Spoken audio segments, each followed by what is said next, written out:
हर हर महादेव, हर हर महादेव। चलिए सुनाते हैं मंगल प्रदोष व्रत की कथा।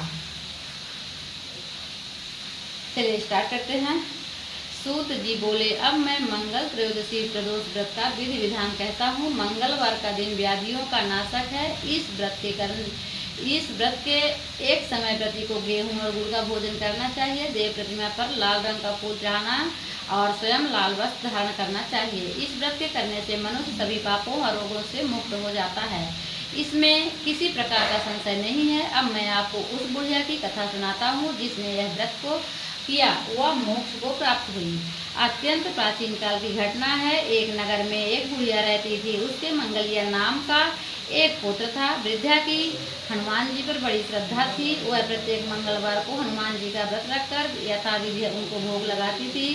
इसके अलावा मंगलवार को ना तो घर लिपती थी और ना ही मिट्टी खोदती थी।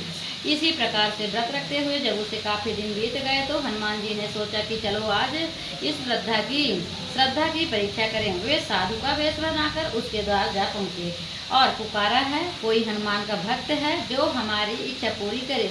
वृद्धा ने यह पुकार सुनी तो बाहर आई और पूछा कि महाराज क्या आज्ञा है। साधु वेशधारी हनुमान जी बोले कि मैं बहुत भूखा हूँ, भोजन करूँगा, तू थोड़ी सी जमीन लीप दे। वृद्धा बड़ी दुविधा में पड़ गई। अंत में हाथ जोड़कर प्रार्थना की, हे महाराज, लीपने और मिट्टी खोदने के अतिरिक्त मैं काम कहें वह मैं करने को तैयार हूँ। साधु ने 3 बार परीक्षा कराने के बाद कहा, तू अपने बेटे को बुला, मैं उसे औंधा लिटाकर उसकी पीठ पर आग जलाकर भोजन बनवाऊंगा।